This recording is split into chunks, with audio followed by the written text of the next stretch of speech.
Bonjour, aujourd'hui on va regarder quelques exemples pour la multiplication des fractions. On va regarder dans le manuel, vous avez le module 3 qui est ce dont on parle pour cette unité. Et pour commencer, on regarde la première leçon qui parle de la multiplication. Et ici, tu vois cela sous forme d'une addition répétée. Ça existe bien pour les fractions, comme ceci. Et tu peux voir que c'est vraiment une répétition d'une même fraction. Alors, une addition répétée. En autre mot, 1 cinquième 4 fois va être 4 cinquièmes. Je vais les réorganiser ensemble pour le faire. Ici, tu vois la multiplication de cette manière, quand c'est juste écrit comme les fractions répétées.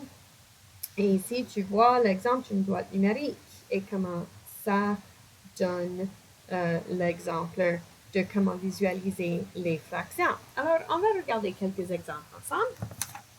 Ici, j'ai la façon cercle fractionnaire, forme fractionnaire. Et ça peut être fait dans deux sens. On va regarder le sens où c'est une répétition 5 fois de 5 sixièmes. J'ai dessiné 5 sixièmes 5 fois. Ensuite, avec ce dernier, j'ai mis 1, 2, 3, 4 morceaux pour remplir ces boîtes. Alors, il y a seulement un qui reste. Finalement, j'ai 4 qui sont remplis avec un sixième qui reste. Ici, j'ai donné un exemple des jetons. Imagine par exemple des paquets de Skittles ou M&M's ou des choses comme ça.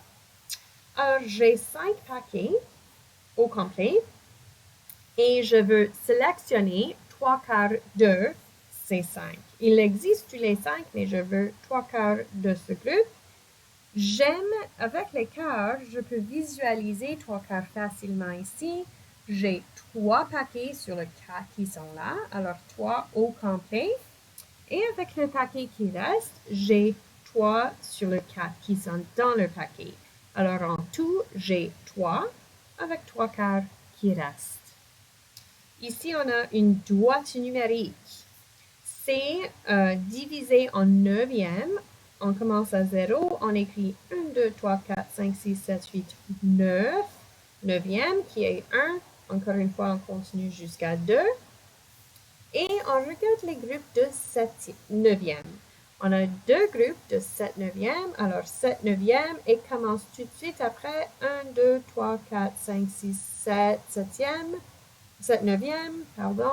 Alors, à chaque fois, on additionne ensemble les deux et on arrive à 1 et 5 neuvième. Voici une façon de boîte numérique d'être capable de faire cette question.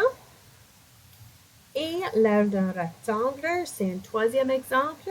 Si ça égale 1 et c'est divisé en tiers, j'ai 1, 2, 3 choses et je veux sélectionner 2 tiers de ces 3 choses. Alors ici, je sais que 3 rectangles forment une chose. Alors 3 rectangles va faire 1 et j'ai sélectionné 2 tiers de chacun, mais en tout, j'ai 2 au complet. Si j'avais réorganisé, je peux mettre ici et là et voilà. Ça égale 2. Alors, quelques petits exemples pour vous. Regardez bien cette vidéo, poussez sur pause si vous avez besoin, mais faites ces exemples-ci dans vos notes. Merci.